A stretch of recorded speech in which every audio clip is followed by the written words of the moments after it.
안녕하세요. 저는 39살의 평범한 여자입니다.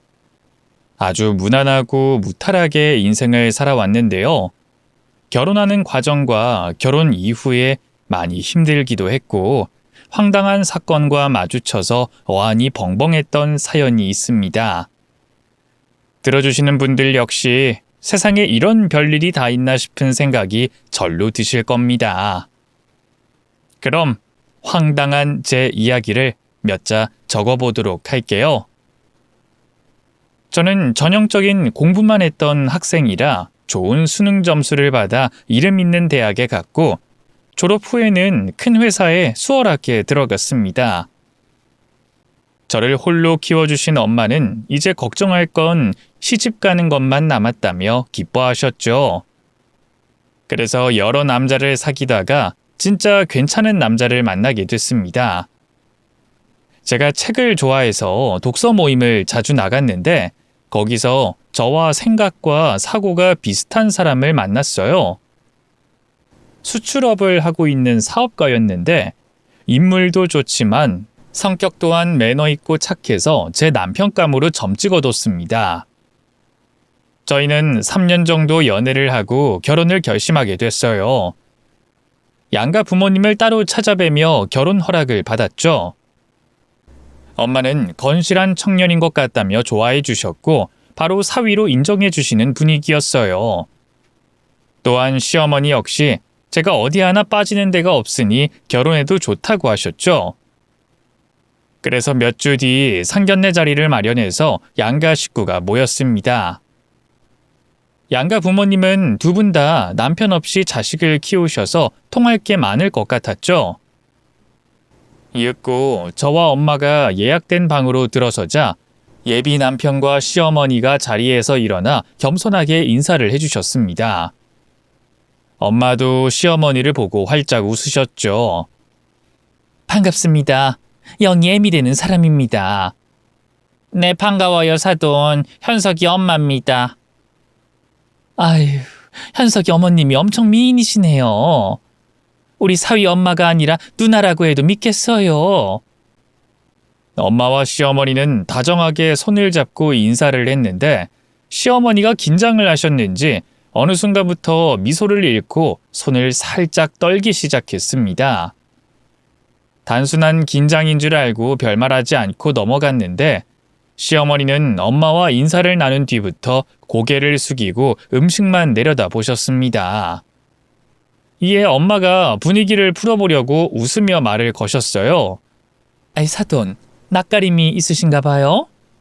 처음 인사할 때는 괜찮으신 것 같더니. 아유, 제가 속이 좀 안 좋아서 그래요. 단순히 속이 안 좋으신 거면 약국 가서 소화제라도 사다 드릴까요? 아니요, 괜찮습니다. 시어머니는 속이 언짢았는지 표정이 심하게 일그러졌습니다.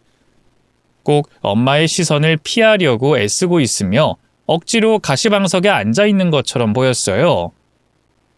그러자 엄마가 고개를 갸웃거리며 물으셨죠. 사돈, 우리가 언제 만난 적이 있던가요? 제가 나이가 들면서 건망증 때문에 사람을 잘 기억 못하는데 꼭 사돈을 어디선가 만났던 느낌이 드네요. 아니요, 뭐 그럴 리가요. 저는 사돈 처음 뵙습니다. 그래요? 실례지만 사돈 성함이 어떻게 되시나요? 죄송해요.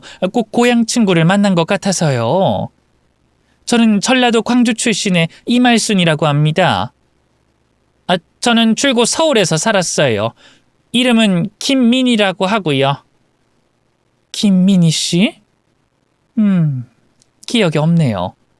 제가 괜히 오버한 것 같습니다. 괜찮아요. 제가 흔한 얼굴이라 오래전 인연으로 생각되실 수도 있겠죠. 엄마는 대화 주제를 저희 신혼집과 혼수로 돌렸습니다. 저와 예비 남편이 어디서 살면 좋겠냐고 물으셨죠. 사돈, 애들 신혼집은 어디로 할까요? 저야 둘이 좋다니까 어디라도 상관하지 않을 겁니다. 신혼집이요? 그건 좀 생각을 더 해봐야겠어요. 네? 생각을 더 해봐야 한다뇨? 지금 상견례 중인 거 잊으셨어요? 아니요, 뭐 잊은 건 아닌데 아무래도 생각을 더 해봐야겠어요. 영희를 제 며느리로 드릴지 말입니다. 죄송해요. 오늘 컨디션이 많이 안 좋아서 먼저 일어나겠습니다. 아니 사돈, 제 딸 허락해 주신 거 아니었어요? 아직 애들 결혼 결정도 안 하고 여길 나오신 거예요? 이렇게 가시는 법이 어딨습니까? 아무리 긴장하고 불편해도 예의를 지켜주셔야죠. 시어머니가 자리에서 일어나자 엄마가 기분 상했다는 걸 그대로 전했습니다. 그러자 어머님은 엄마를 무시하고 그대로 나가버리셨어요. 예비 남편은 당황해서 시어머니를 잡으려고 따라 나갔고요. 그 방에 저와 엄마가 둘이 남게 됐는데 엄마가 냉수를 연거푸 2잔 마시더니 화를 내셨습니다. 영희야, 저 사람 뭐니?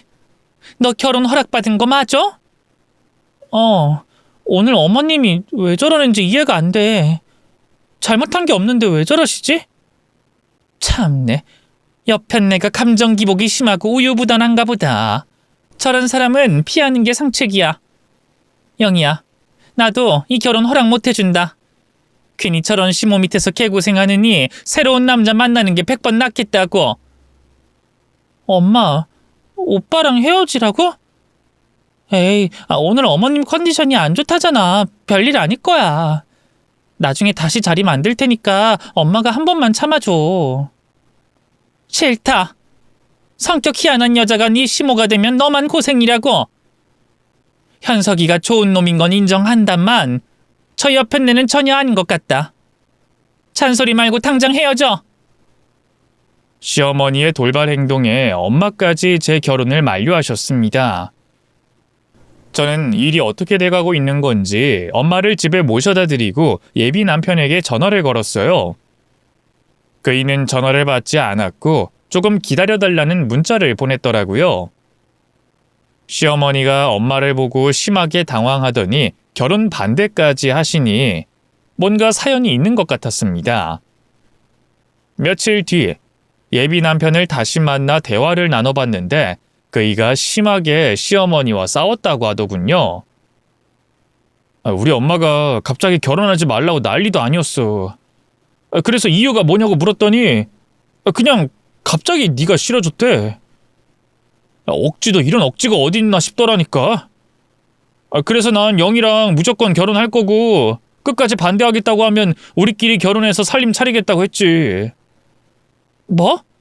어머님이 진짜 그렇게 말했어? 왜 갑자기 내가 마음에 들지 않는다는 거지? 나도 모르는 무슨 실수라도 했나? 아니야. 영희 네가 실수할 게 뭐가 있어.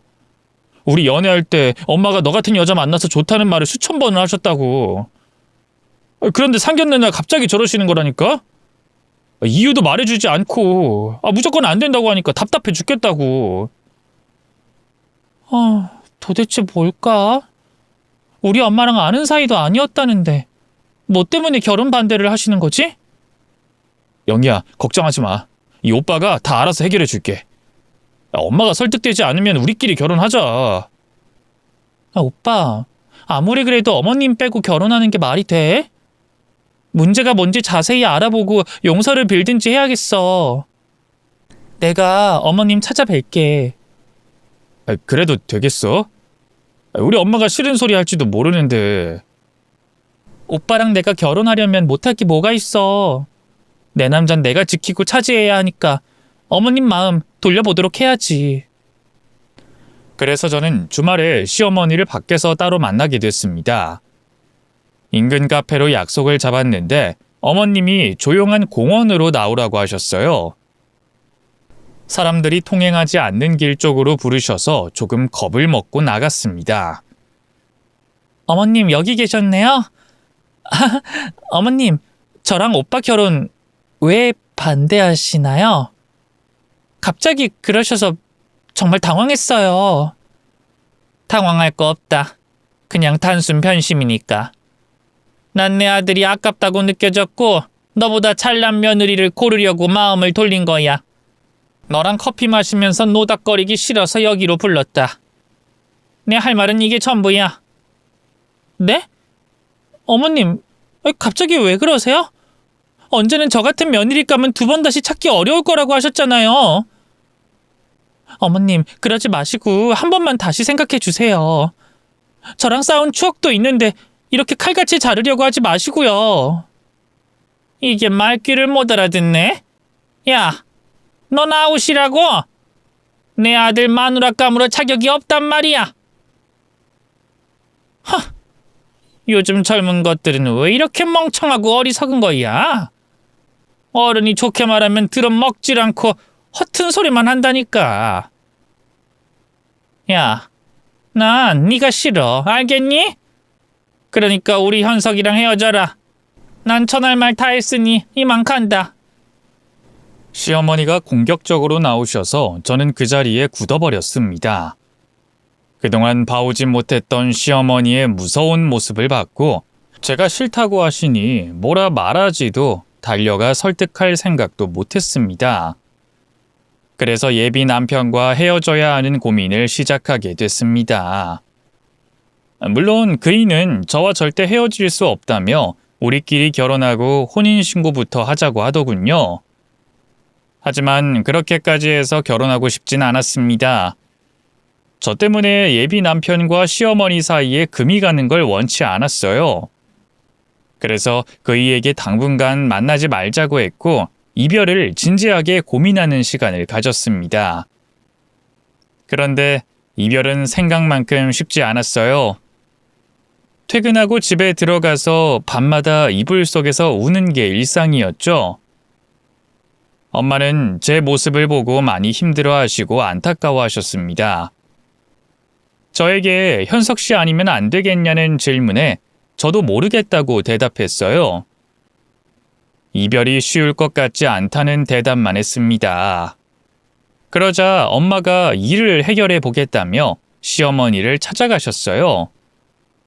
두 분이 따로 만나서 무슨 대화를 한진 모르겠지만 시어머니가 마음을 돌리셨답니다. 이걸 좋아해야 하는 건지 확실히는 모르겠지만 다시 상견례 약속이 잡히자 안심하고 다행이다 싶었습니다. 그렇게 다시 네 사람이 한자리에 모였고 여러 대화가 오갔는데 시어머니는 굉장히 까칠하게 말씀하셨고 결혼 요구사항이 있다며 자신의 약속을 지키라고 하셨습니다. 사돈, 영희야. 내 아들과 한 식구가 되고 싶다면 1년 동안 내 집에서 지내도록 해라. 내가 거는 조건은 바로 시집살이다. 내 아들을 그냥은 못 주겠고 1년 동안 널 잘 가르쳐서 제대로 내조할 수 있는 아내가 되면 그때 신혼집 마련해 줄게. 어머님, 시집살이 하라고요? 근데 저도 직장 다니는 사람이에요. 현석 씨 내조만 하면서 살 순 없다고요. 요즘 것들은 직장 다니면 창땡인 줄 안다니까. 예, 아무리 그래도 기본 살림을 할 줄 알아야지. 내 아들이 수출업하면서 해외 출장도 자주 나가고 너보다 바빠도 2배는 바쁘단 말이야. 그러니까 네가 내조를 어느 정도 해야 내가 마음 편히 지낼 거 아니니. 시어머니가 시집살이 이야기를 꺼내자 친정엄마 표정이 굳어졌습니다. 저도 귀하게 자란 딸이고 집안이 부족한 것도 아닌데 왜 시집살이를 시켜야 하냐고 따지셨죠. 이봐요, 사돈. 요즘 세상에 시집살이가 웬 말입니까? 제 딸도 바쁘게 일하고 앞날 창창한 애라고요. 대기업 대리는 고스톱에서 올라간 줄 아세요? 차라리 가사 도우미를 두고 애들끼리 살게 해주는 게 100번 낫다고요. 사돈이 제 말을 이해 못하셨네. 저는 조건부 결혼시키겠다는 겁니다. 제 뜻을 받아들이지 않는다면 이 결혼은 없던 걸로 하겠습니다. 시어머니가 그 말을 하고 자리에서 일어나려고 하자 제가 서둘러 입을 열었습니다. 할게요. 어머님, 저 시집살이 하겠습니다. 제 대답에 시어머니는 만족한 얼굴로 앉으셨고 친정엄마는 찌푸린 얼굴로 저를 쏘아보셨어요. 이에 저는 1년만 하면 되니까 걱정하지 말라고 엄마를 다독였습니다. 그리고 회사 일 때문에 시댁에 있는 시간은 저녁부터 아침까지니 뭐 힘들 게 딱히 없을 거라고 귓속말을 하며 엄마의 마음을 돌렸죠. 그러자 엄마는 자신도 모르겠으니 저더러 하고 싶은 대로 하라고 일러주셨습니다. 그렇게 썩 기분 좋지 않은 허락을 받고 결혼식을 올렸답니다. 신혼여행을 다녀와 시댁에 들어가 살게 됐는데 제가 생각했던 것과는 아주 다른 시집살이가 시작됐습니다. 시댁에서 첫날 밤을 자고 일어났는데 시어머니가 새벽 5시에 방문에 대고 소리를 고래고래 지르면서 저를 깨우셨어요. 며느라, 빨리 일어나라. 너 회사 가면 일 못 배우니까 지금 일어나서 바짝 살림 배워야지. 얼른 나와라, 며느라. 내 기분 언짢게 하면 재미없을 줄 알아라. 네, 어머님. 지금 바로 나갈게요. 잠시만요. 제가 몸을 일으켜 앉자 남편도 일어났습니다. 그이는 하필 시댁살이 하기 시작한 날 외국으로 출장을 가게 됐어요. 보름 동안은 시어머니와 시댁에서 단둘이 보내야 했답니다. 그래서 저는 마음을 굳게 먹고 나 죽었소 하고 주방으로 달려나갔어요. 시어머니는 아무것도 하지 않고 팔짱을 낀 채 저에게 턱짓으로 채소부터 다듬으라고 하시더군요. 오늘 내 아들이 출장 가는 날이니까 밥상 제대로 차려라. 외국 가면 한국 음식이 그리울 테니 잔치상으로 차려보라고. 어머님, 아침부터 잔치상을 차리라고요? 그리고 2주 동안 다녀오는 건데요. 그냥 간단하게 찌개 하나 해서 먹으면 안 될까요? 어머, 얘 좀 봐라. 벌써부터 찬머리 굴리네. 야, 내 아들은 아침에도 진수성찬으로 밥을 먹는 애야. 너 속으로 아침엔 빵 같은 거로 때우면 될 거라 생각했지? 내가 너의 그 썩은 정신머리를 단단히 고쳐주마. 당장 파 다듬고 양파부터 까. 불고기, 김치찌개, 갈치조림이랑 야채 볶아. 새벽 5시에 이런 밥상을 차리는 건 듣고 보지 못했는데 시어머니 덕분에 잠에 덜 깬 채로 음식 준비를 했습니다.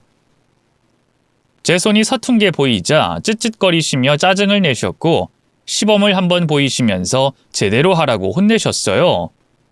이에 남편은 시어머니한테 큰 소리를 냈습니다. 아이, 엄마, 나 아침 원래 안 먹는데 뭐 하는 거야? 영희한테 왜 괜한 고생을 시키고 그러냐고. 넌 조용히 해라. 이런 거 다 배워두면 나중에 피가 되고 살이 되는 거야. 내가 네 처한테 집안일 가르치는 거에 대해서는 아무 말도 하지 마라. 넌 입 다물고 있는 게 도와주는 거라고. 남편은 고개를 절레절레 저으며 저한테 일일이 다 들어주면 힘드니까 대충 비위나 맞춰주고 말라고 조용히 말하더라고요.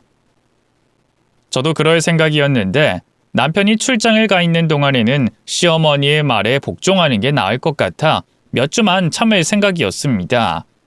그날 아침 저는 진수성찬으로 밥상을 차렸고 해외 출장 가는 남편이 제대로 포식하고 나갔어요.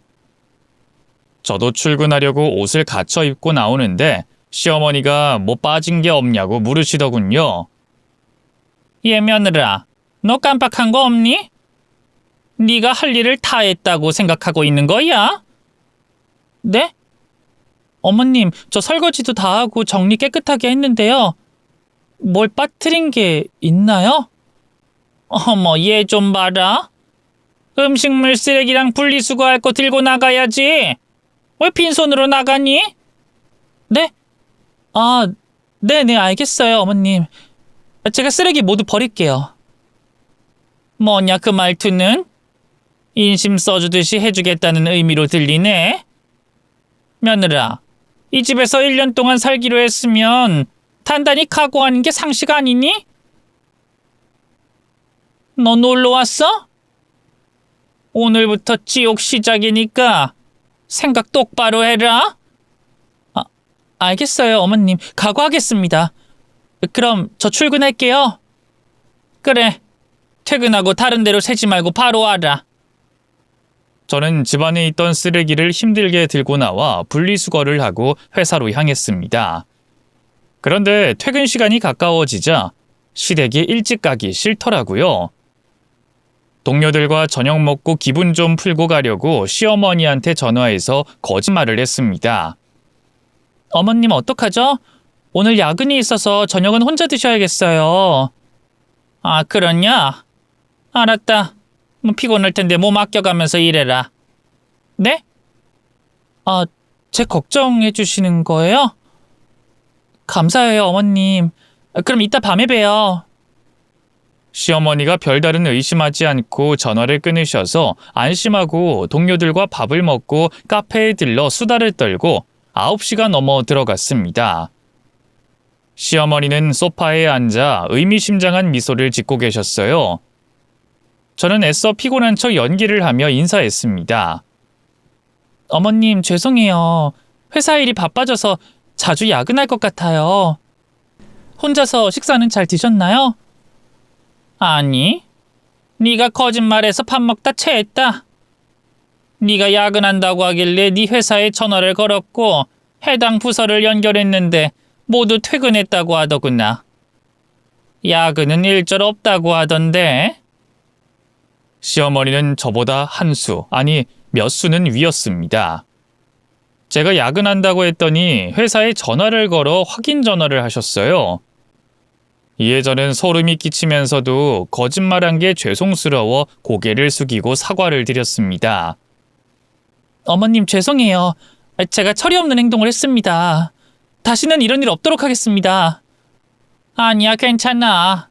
네가 늦게 들어오면 올수록 네가 쉬는 시간이 줄어드는 거야. 오늘 저녁에 할 일을 끝내고 쉬어야 할 거야. 우리 집 청소기는 소음이 안 나니까 쓸고 닦고 해라. 그리고 빨래도 다 하고 다림질까지 끝내두도록 하고. 아, 내 방에 벽지가 찢어져서 새로 하나 사놨다. 네가 도배 좀 해줘야겠다. 네? 청소랑 빨래 그리고 도배까지요? 어머님, 하루에 너무 많은 걸 시키시는 거 아닌가요? 하기 싫어? 그럼 나가라. 네 친정 가서 발 뻗고 편히 쉬란 말이야. 그게 아니면 내 집에서 규칙에 따르도록 해.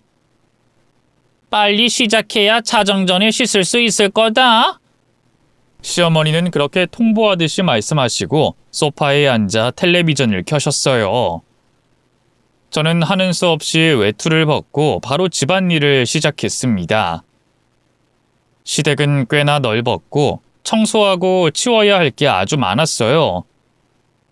겨우 쓸고 닦고를 끝내자마자 다 돌아간 세탁기에 건조된 옷을 꺼내서 다림질을 시작했습니다. 그런데 제가 하는 게 많이 어설펐는지 옆에서 감시하던 시어머니가 화를 내셨어요. 넌 다림질을 이따위로밖에 못하니? 다시 해! 네? 이 정도면 잘 다린 거 아닌가요? 다시 하라는데 말이 참 많네.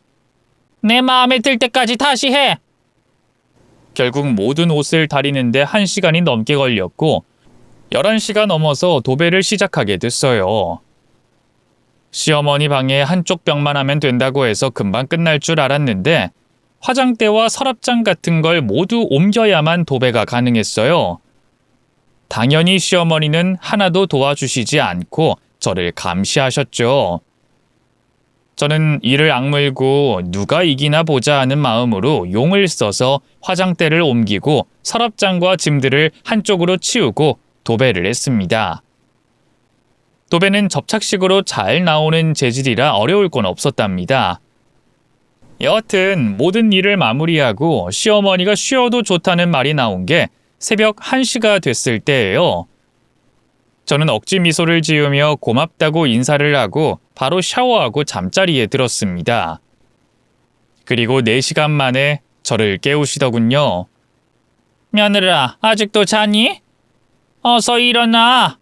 이 시애미가 먹을 밥 좀 차려봐라.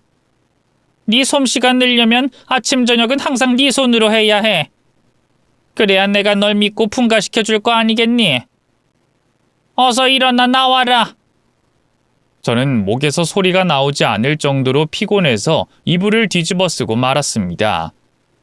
그러자 시어머니가 방문을 벌컥 열고 들어오시더니 이불을 걷어버리셨어요.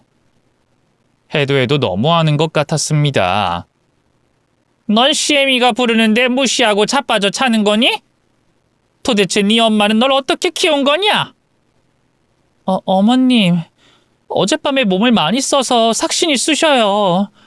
오늘 아침은 그냥 넘어가면 안 될까요? 아, 삭신이 쑤시세요? 그게 늙은 시애미 앞에 두고 할 말이냐? 그렇게 힘들면 바로 네 친정으로 꺼져라. 아직 혼인신고 안 했으니까 네 집으로 돌아가란 말이야. 아니에요, 어머님. 전 오빠랑 헤어질 생각 없습니다. 일어날게요. 어머님이 시키시는 일 다 하겠습니다. 결국 제가 반기를 들고 주방으로 나갔어요. 말도 안 되는 진수성찬을 차렸고 산더미처럼 쌓인 그릇들을 설거지했더니 출근 시간이 가까워졌죠. 그리고 부랴부랴 회사로 달려가 일에 매달렸고 퇴근하고 바로 시댁으로 가서 살림전쟁을 했답니다. 시어머니는 날이 갈수록 시짜질이 더 심해졌습니다. 시킨 일을 다 하고 쉬고 있는데 어머님이 주말에 회사를 쉬냐고 물으셔서 그렇다고 했죠. 대기업이라 그런지 휴일은 확실한가 보네. 잘됐다. 나랑 이번 주말에 내 동생 집에 좀 가자. 걔가 남편 잃고 혼자 은둔 생활하는데 집이 아주 개판이야. 카사도우미들이 동생네 집에 갔다가 도로 나올 정도라니까. 그러니 너와 내가 가서 좀 치워주자. 네? 어머님, 제가 뭘 잘못 들었나요? 어머님 동생분, 그러니까 시이모의 집에 가서 청소를 하라고요? 그래, 우리가 가서 집 좀 치우고 오자. 대신 오늘 밤은 일찍 자게 해주마. 저는 싫다는 말이 목구멍 앞까지 왔지만 밖으로 뱉진 못했어요. 또 나가라는 말씀을 하실까봐 꼭 참기로 한 거죠. 그래서 주말에 시이모 집에 가봤더니 난장판이 따로 없었습니다. 하루만 치워서 될 일이 아니었고 전문 업체를 불러서 청소해도 치워질까 말까였어요. 그런데 시어머니가 시이모를 데리고 현관으로 나가면서 저에게 청소 잘해놓으라고 말하더군요. 며느라, 나랑 동생은 찜질방 가서 하루 자고 내일 오후에 나올게. 그러니까 그때까지 깨끗하게 치워놔라. 알겠지? 어머님, 이건 아닌 것 같아요. 저 혼자 밤을 새워서 청소하라는 것 같은데 여기 꼴을 보세요. 전문가를 불러도 될까 말까라고요. 넌 무슨 말을 그렇게 하니? 내 동생이 조금 어지럽힌 거 가지고 왜 호들갑이야? 여하튼 내가 시킨 일 잘 끝내주길 바란다. 내일 오후에 왔을 때 바닥에 윤기가 잘잘 흐르는 걸 보여줘라. 시어머니는 그렇게 쓰레기장 같은 집을 저에게 맡겨두고 시이모와 찜질방을 가셨습니다. 저는 소리를 꽥 질렀고 도저히 손을 댈 수 없을 것 같아 전문 업체를 불렀답니다. 100만 원 가까이 나오는 청소비를 내고 시이모 집을 다 치웠죠. 이튿날 집으로 돌아온 시어머니가 놀란 눈으로 어떻게 된 일이냐고 묻더군요. 며느라, 이걸 네가 혼자서 다 치웠니? 아, 네. 어머님이 오늘까지 다 청소하라고 하셨잖아요. 저 할 거 다 했으니까 먼저 집에 가도 괜찮을까요? 어머님은 이모님과 놀다 오세요. 어? 그래, 수고했다. 먼저 가서 쉬어라. 제가 혼자 청소를 다 했다고 하니 그 말을 다 믿는 눈치였습니다. 이렇게 제 시집살이는 계속해서 지옥이 이어졌습니다. 잠을 못 자다 보니 컨디션이 매일 좋지 않았고 입맛도 잃어 밥을 대충 때우다시피 먹기만 했죠. 한편 남편은 해외 출장 가서 일이 제대로 해결되지 않았는지 보름 더 연장이 됐다고 하더군요. 시어머니와 2주 동안 사는 것도 지옥이었는데 앞으로 2주를 더 보내야 된다고 생각하니 숨이 턱 막혔습니다. 그래도 남편이 오면 그만하겠지 싶어 억지로 참아가며 지냈어요. 육체는 적응이 돼 새벽같이 일어나서 살림하고 회사에서 일하고 돌아온 뒤 시댁 청소를 하는 게 아무렇지 않더군요. 이 사람 몸은 금세 적응하기도 했고 제가 성실한 편에 속해서 잘 버틸 수 있었습니다. 그런데 제가 무심하게 잘 버티고 있는 게 마음에 들지 않은 시어머니는 정신을 힘들게 만들더군요. 이유 없이 시비를 거는데 아주 죽을 맛이었습니다. 너 지금 내 옷 위에다가 네 옷을 올려둔 거냐? 넌 위아래도 없니? 네? 어머님, 왜 그러세요? 그냥 빨래한 옷을 개키는 것뿐이잖아요. 뭐? 그냥 빨래? 야, 내 옷도 내 일부야. 그러니까 소중히 다뤄야지. 넌 어떻게 보면 볼수록 청남이가 떨어지냐? 지엠이 그대로 닮아서 생각하는 게 꼭 IQ 2자리인 돌고래보다 못한 것 같다. 어머님, 여기서 저희 엄마 얘기가 왜 나오고 그런 무시와 모욕을 하고 그러세요? 말씀 조심하세요. 어쭈, 이것 봐라. 이제야 본성을 드러내네. 어른한테 눈 똑바로 뜨고 대드는 걸 보니 니년이 어떻게 컸는지 안 봐도 훤하다. 하긴 애미년이 황소고집에 싹퉁바가지니 그 피가 어디 갔겠어? 시어머니는 저희 엄마를 심하게 모욕하며 큰 소리를 쳤습니다. 이에 저는 몇 주 동안 참아왔던 분노가 터져버리고 말았답니다. 어머님, 저희 엄마에 대해서 뭘 안다고 그런 막말을 하세요? 저한테 불만이 있으시면 저만 욕하면 될 것을 왜 죄 없는 엄마까지 들먹이냐고요? 아이고, 아주 효녀나셨네. 네 엄마 관상만 봐도 어떤 사람인지 내가 다 안다. 너도 네 애미처럼 나이 먹을까봐 걱정이라고. 당장 나한테 사과하고 빨리 다시 개켜라. 서열에 맞게 옷 쌓으란 말이야. 저는 욱하는 성질이 터져나와 빨래를 내려두고 시댁에서 나와버렸습니다. 조금만 더 있다간 미쳐버릴 것 같았으니까요. 바로 친정으로 가서 친정엄마한테 시어머니가 몇 주 동안 저에게 한 짓을 모두 일러바쳤습니다. 제가 참다 더는 아닌 것 같아 집을 나왔다고 하니 엄마는 뒷목을 잡으며 시어머니를 가만두지 않겠다고 하셨어요. 내가 그 옆편 애를 만나봐야겠구나. 널 왜 이렇게 괴롭히는지 이유를 알아야겠어. 너 지금 몰골이 말이 아니야. 뼈밖에 남지 않았다고. 내 인연을 그냥 확... 엄마, 그러지 마. 그냥 하소연하러 온 거야. 2주 뒤에 남편 오니까 그땐 덜 하겠지. 그리고 1년 금방 가니까 조금만 참아볼게. 1년이고 한 달이고 내 딸 못 잡아먹은 옆편네한테 어떻게 맡기니? 이 엄마가 나서서 확실하게 해결볼게. 아, 모르겠다.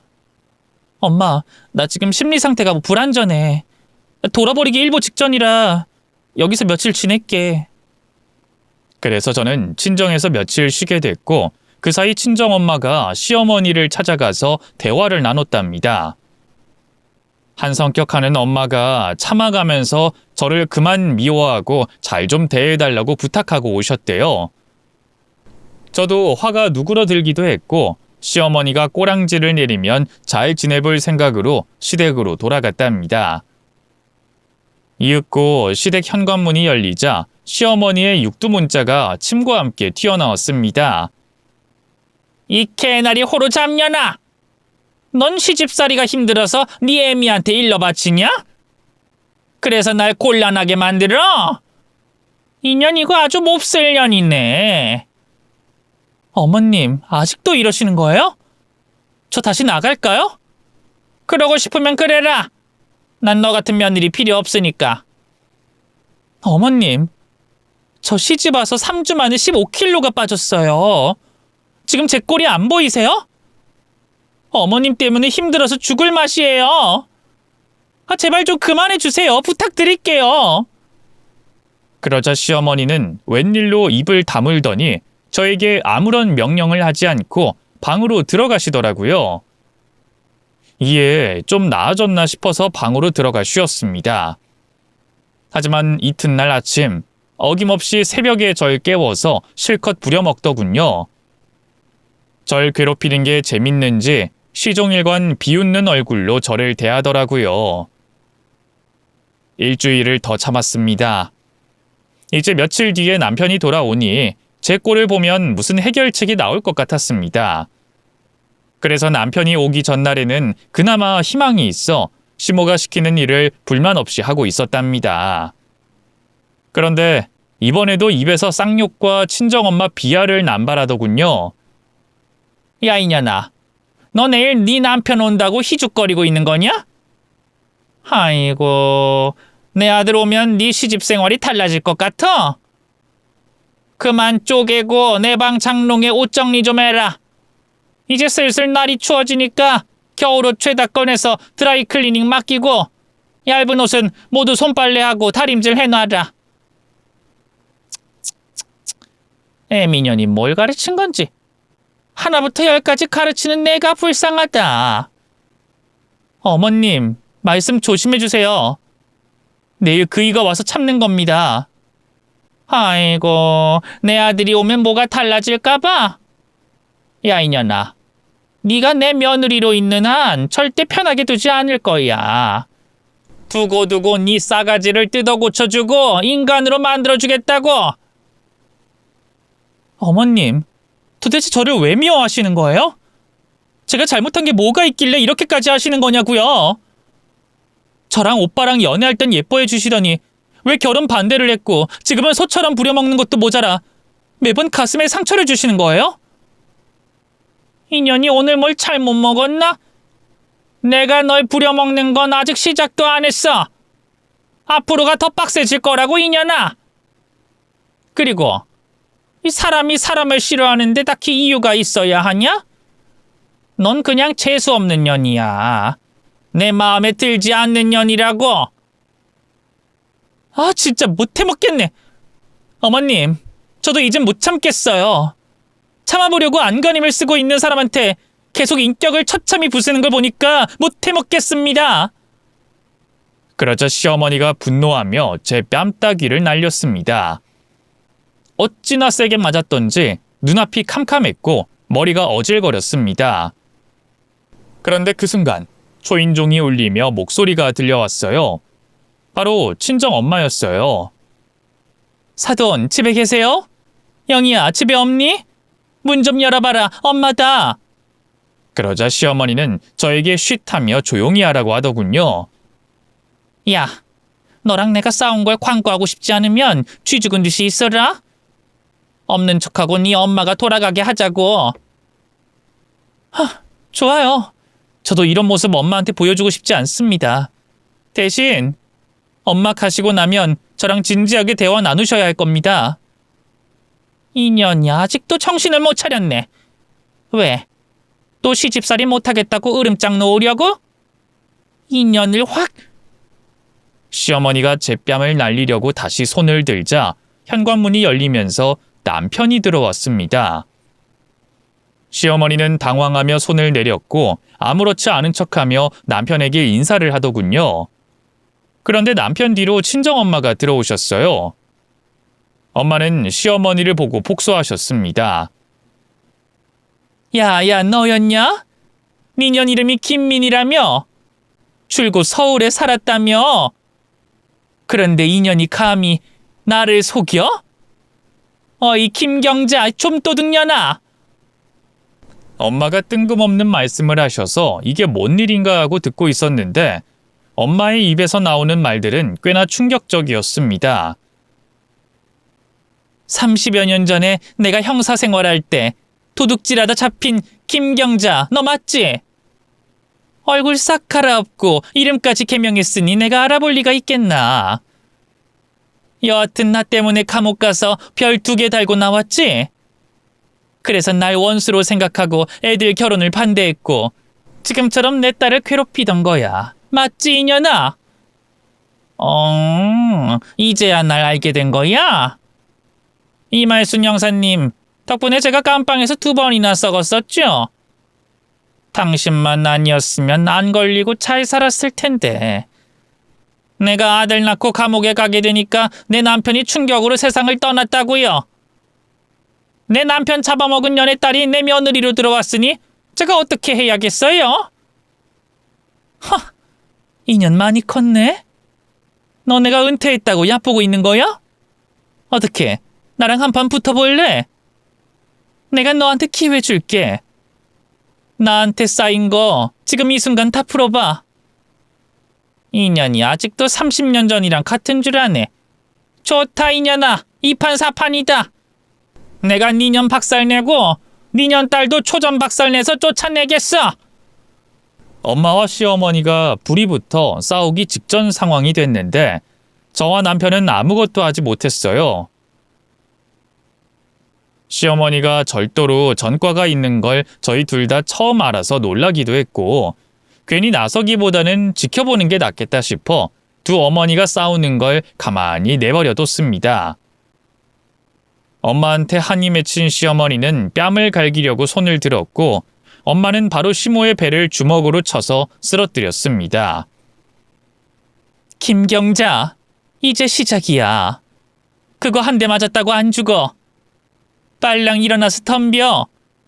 오늘 내가 니년 제대로 밟아주고 지옥에 보내줄게. 내 딸에게 한 짓 100배로 돌려주겠단 말이야. 좋다 이년아. 오늘 너와의 악연을 다 끝내고 말겠어. 니들 모녀를 씹어먹고 말겠다고. 시어머니는 다시 덤벼봤지만 형사 출신 엄마를 이길 힘은 없었습니다. 엄마는 시모를 잡고 업어치기를 했고 바닥에 눕힌 채 면상을 사정없이 갈겼어요. 싸움이 심해지자 남편과 제가 말리려고 했는데 엄마가 손을 들며 말하더군요. 너희들은 비켜 있어라. 여기 들어올 사람이 있어. 밖에 들리면 들어와. 엄마의 목소리가 그치자 형사 몇 명이 들어왔습니다. 그러더니 얻어터진 시모에게 미란다 원칙을 읊어주며 쇠고랑을 채우더라고요.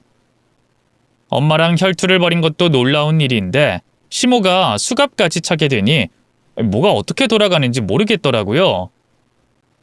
그래서 엄마한테 물어보니 시어머니는 아직도 도둑질에 미친 사람이라고 했습니다.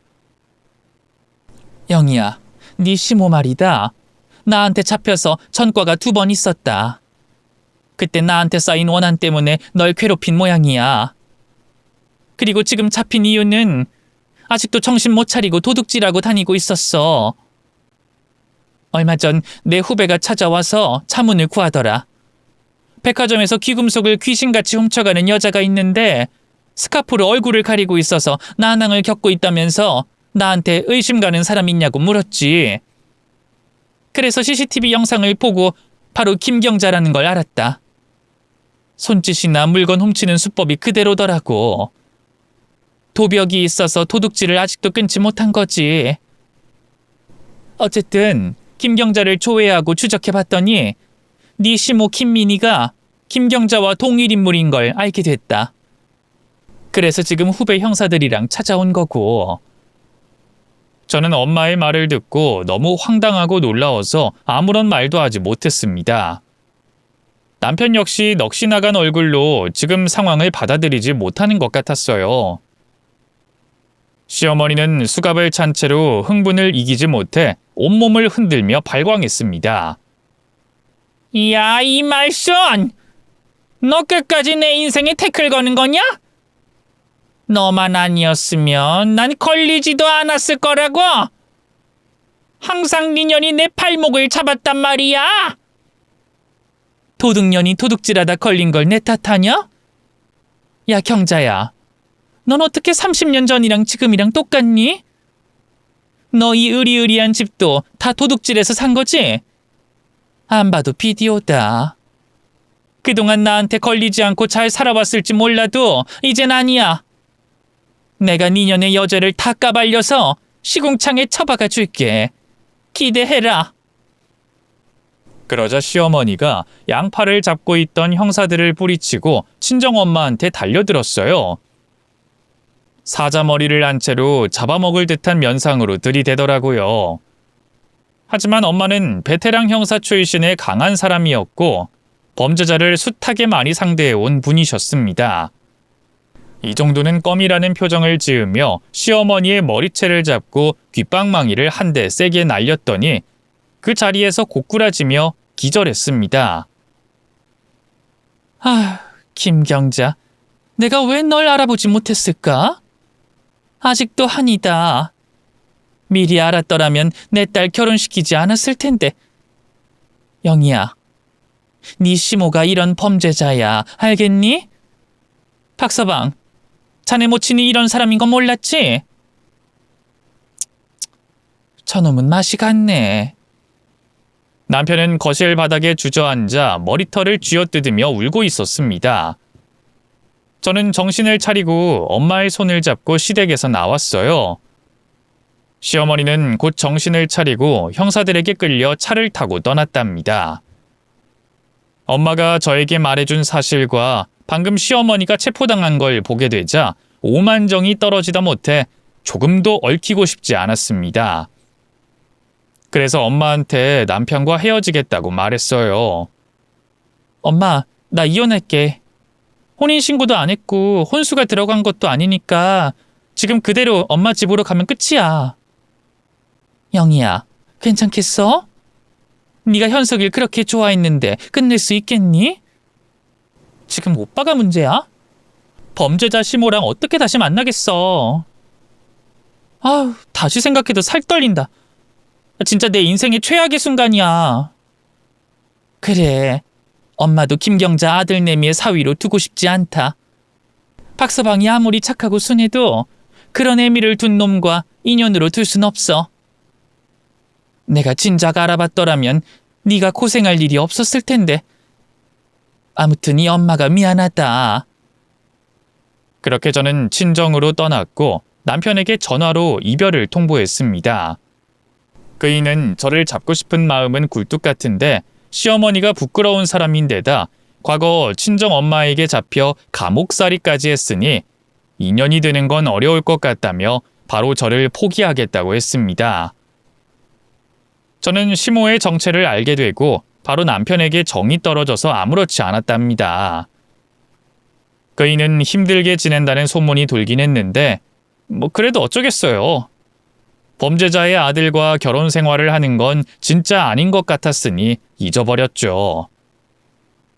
시어머니는 구속 상태로 재판을 받게 됐는데 세 번째로 동종 범죄로 잡혀서 형량이 조금 무겁게 나왔습니다. 꽤 오래 감옥살이를 해야 했죠. 저는 여기서 끝난 거라 생각했는데 얼마 뒤에 시모가 친정엄마한테 편지를 보내왔더라고요. 자기가 감옥에서 나가게 되면 절대 가만두지 않겠다는 내용의 편지였죠. 엄마는 하나도 겁이 안 난다며 바로 편지를 찢어버렸습니다. 저 역시 엄마가 누구보다 강한 사람이라는 걸 알고 있어 겁이 나진 않았습니다. 다만 다시는 시어머니를 마주치지 않고 싶었네요. 그렇게 한 달의 시집살이를 끝으로 결혼 생활을 쪽낸 저는 한동안 친정집에서 회사를 다니며 조용히 지냈어요. 그러다 엄마가 좋은 사윗감이 나타났다며 저에게 소개팅을 주선하셨습니다. 저는 무슨 소개팅을 하냐고 반발하고 거절했는데 엄마가 딱 한 번만 만나보라며 자신의 소원이라고 부탁하셨답니다. 그래서 하는 수 없이 소개팅 자리에 나갔는데 제복을 입은 경찰관이 있더군요. 알고 보니 엄마가 형사 시절에 친하게 지내던 동료의 아들이라는 겁니다. 게다가 총각이었고요. 엄마는 범죄자 집안과 얽혀봤으니 다른 놈 믿지 말고 바르게 사는 경찰을 만나는 게 어떻겠냐고 하면서 만남을 주선해 주셨어요.